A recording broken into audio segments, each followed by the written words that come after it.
Today, July 1st, three countries celebrate their independence. They are Burundi, Somalia and Rwanda. Burundi claimed independence on 1st July 1962 and legally changed his name from Rwanda to Burundi. Rwanda, along with Burundi, was part of German East Africa. After Belgium became the administering authority under the mandate system of the League of Nations, Rwanda and Burundi formed a single administrative entity. Meanwhile, the Independence Day of Somalia is a national holiday observed annually in Somalia on July 1st. The date celebrates the unification of the Trust Territory of Somalia, the former Italian Somalia, and the state of Somaliland. And our reporter at Kigali Law Tidings, Kelly Ruwamapera, joins us on the news for his thoughts on how Rwanda has fared so far.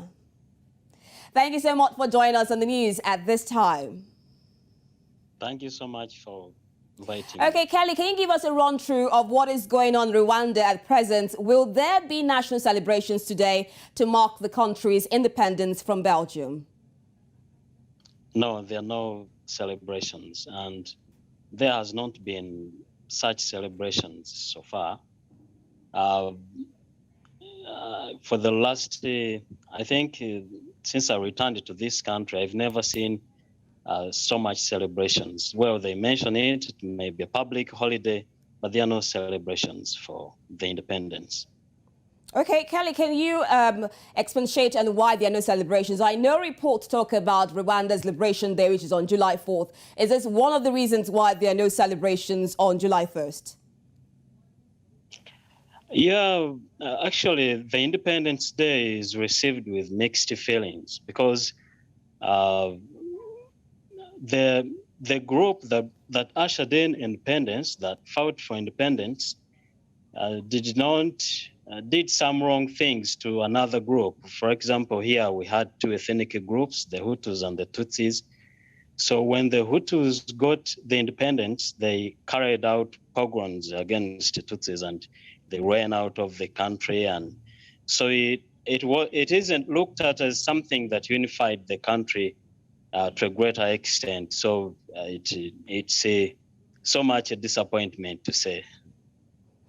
Okay, all right, let's look at this now, Kelly. I know that since 2015 there have been frosty relations between Rwanda and Burundi, who also celebrate independence today.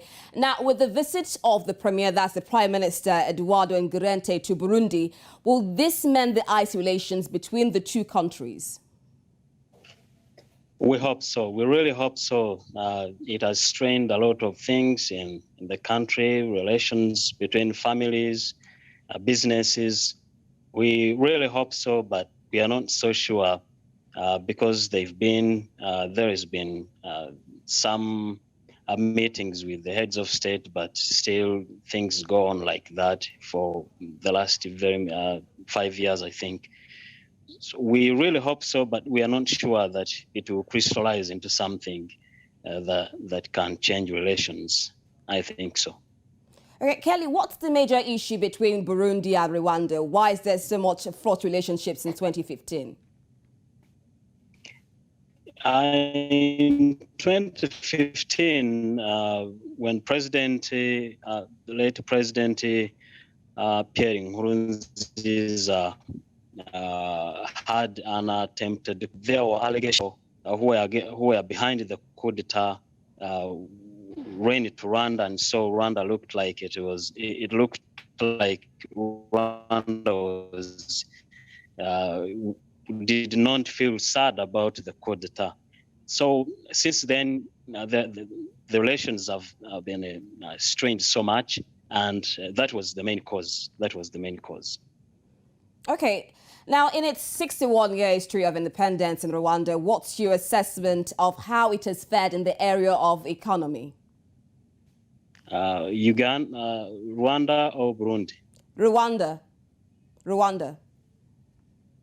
The economy has revamped, I can say so, because in 1994, where Rwanda was ahead of several other countries here in the region in terms of the economy, and after the genocide, everything had been destroyed. Still, we are ahead of some other countries in this region. So the economy is doing well, and I think it will go on doing well. But are there some areas you feel the administration has lapsed to have failed in improving the economy of Rwanda?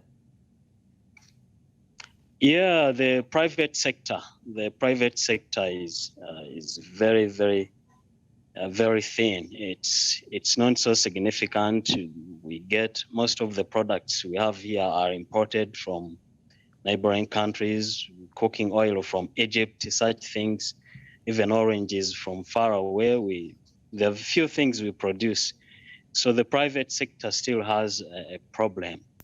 So if the government can do something, as they've done several other things in other sectors, I think it can be, we can have milk and honey in our country. Okay, all right, so improvement of the private sector. Let's look at health matters now. We know that last year, COVID-19 disrupted lots of activities around the world. How has the administration fared so far in handling and preventing the spread of cases in Rwanda? I know so far, we know Rwanda has over 39,000 cases. It has about 27,272 recovered and over 438 death cases. How has the administration fared in preventing the spread of COVID-19, especially with the recovery of vaccines? The administration has done so well. It's done so well compared to other countries around us. When you look at Uganda, Kenya, the cases have soared high.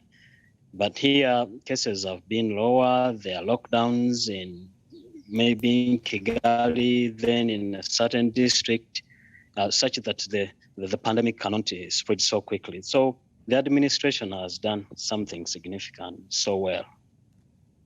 All right. Thank you so much, Kelly, for joining us on the news at this time. Thank you for inviting me. Of course, once again, we wish the citizens of Rwanda and Burundi a happy Independence Day.